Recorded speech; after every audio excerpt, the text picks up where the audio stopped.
Once upon a time, in a faraway kingdom surrounded by tall mountains and green valleys, there lived a kind and gentle girl named Cinderella. Everyone who met her loved her sweet smile and her humble heart. But sadly, her life was not easy. Cinderella's mother had passed away when she was very young.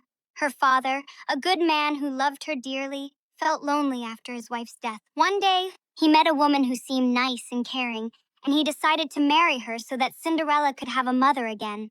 But soon after the marriage, everything changed. The new stepmother had two daughters of her own who were proud and selfish. They liked dressing in fine clothes and thought they were better than everyone else. Cinderella's stepmother did not love Cinderella at all. She made her do all the chores around the house, sweeping the floors, washing the dishes, cleaning the rooms, and cooking the meals. While her stepsisters wore colorful gowns and jewelry, poor Cinderella was always dressed in old, torn clothes covered in cinders from the fireplace. That's how she got her name, Cinderella. Every morning before sunrise, Cinderella would wake up, feed the chickens, and start her daily work. Her stepmother would shout orders from her grand chair, and her stepsisters would demand, "Bring me breakfast," or "Clean my shoes." Even though the work was hard, Cinderella never raised her voice. She believed that kindness was stronger than cruelty. When her chores were done, she liked to sit by the window and sing softly to the birds outside. The little birds loved her so much that they would chirp along, keeping her company. The mice who lived in the corners of the old kitchen also became her friends. Cinderella treated them kindly, giving them crumbs of cheese or bits of bread whenever she could. One beautiful morning, a trumpet sounded outside every house in the kingdom. A royal messenger was riding a white horse, carrying an elegant golden scroll. When he reached Cinderella's house, he shouted, "Hear ye! Hear ye! The king invites all young ladies of the land to a grand ball at the royal palace tomorrow night. The prince will choose his bride." The stepsisters squealed with joy. A royal ball? The prince himself? They rushed upstairs to pick out their finest gowns and jewelry. The stepmother called, "Cinderella, come here this instant." She handed Cinderella piles of clothes to wash and press. "You will help us get ready for the ball," she said coldly. Cinderella's heart sank. "May I also go to the ball, stepmother?" she asked quietly. The stepmother laughed cruelly. "You? In those rags? You have no dress, no jewels, no carriage. Don't be foolish, Cinderella." The stepsisters giggled. "Maybe she'll dance with the cook," one teased. Tears welled up in Cinderella's eyes, but she only nodded and said, "Yes, stepmother."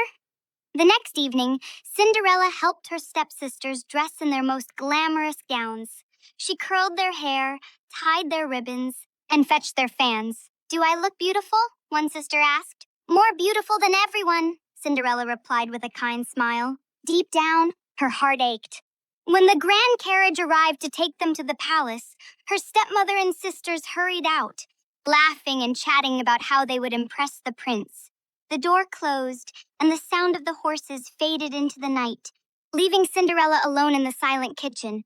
She sat near the fireplace and began to cry softly.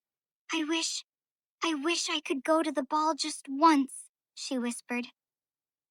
At that very moment, a soft light filled the room. A gentle wind swirled around her, and from within the golden light appeared a kind old lady holding a shining wand. Her eyes sparkled like starlight. "Don't cry, my dear," she said kindly. "Who are you?" Cinderella asked, wiping her tears. "I am your fairy godmother," said the woman, "and tonight you shall go to the royal ball." Cinderella gasped, "But how? I have nothing to wear, no carriage, no shoes." The fairy godmother smiled. "Leave that to me." She waved her wand and said the magic words. Instantly, the dusty old room began to shine. The torn gray dress Cinderella wore turned into a breathtaking blue gown that shimmered like moonlight. On her feet appeared a pair of delicate glass slippers that sparkled with every step. "Now," said the fairy godmother, "we need a carriage." She went outside, pointed her wand at a pumpkin in the garden, and with a flash of light, the pumpkin turned into a beautiful golden carriage. Then she touched 6 little mice. Poof! They became handsome white horses. The old dog became a coachman, and the lizards near the wall turned into footmen. Cinderella laughed in amazement. "Oh, fairy godmother, it's wonderful! Thank you so much." The fairy godmother held her hand. "My dear, remember this. Magic lasts only until midnight. When the clock strikes 12, the spell will break, and everything will return to the way it was. I'll remember, said Cinderella, as she stepped into the shining carriage with joy and gratitude. When Cinderella arrived at the grand palace, everyone stopped to stare. The ballroom glowed with chandeliers, and the music played sweetly, but all eyes turned toward the mystery girl in the shimmering gown. The prince, standing beside the king and queen, looked at her and felt something he had never felt before. He walked straight to her and bowed. May I have this dance? Cinderella blushed but nodded. The two danced gracefully across the marble floor, their steps light as feathers. Time seemed to stand still. No one recognized her, not even her own stepsisters, who were too busy whispering and gossiping about the stranger who had captured the prince's heart. Hours passed like minutes, and the clock soon struck 11. Cinderella suddenly remembered the fairy godmother's warning. At 1 minute to 12, she heard the first chime and gasped, "Oh no, I must go!"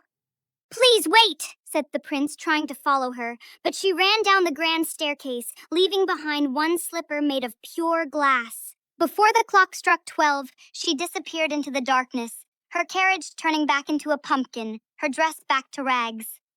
The next morning, the prince sent messengers across the kingdom. "Find the girl who fits this glass slipper," he ordered. "She is the one I will marry." House after house was visited. Every young lady tried the slipper on her foot, but it was always too small or too big. Finally, the royal guards arrived at Cinderella's home. The stepsisters rushed forward. "Let me try first," one said. She squeezed and pushed, but her foot was too big. The other tried, but the slipper slipped right off. The guards were about to leave when Cinderella stepped forward shyly. "May I try?" she asked. The stepsisters laughed. "You? You don't belong here." But the prince's servant said politely, "Every girl in the kingdom must try." Cinderella sat down and gently slipped her foot into the glass slipper.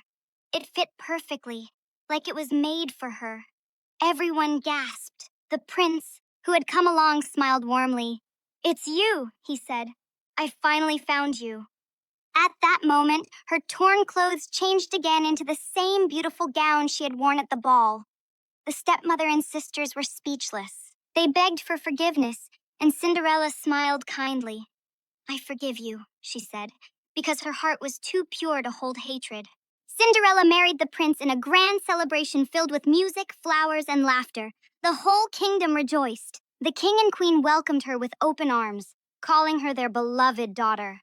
In her new life, Cinderella remained as kind and humble as before. She helped the poor, cared for animals, and never forgot where she came from. Her stepmother and stepsisters were treated with mercy, and they learned that kindness and patience are far more beautiful than pride and greed. Cinderella and the prince lived happily ever after, ruling the kingdom with love and fairness. And every night, when the stars shone above the palace, Cinderella looked out her window and whispered, "Always believe in kindness and dreams, for magic lives in a kind heart."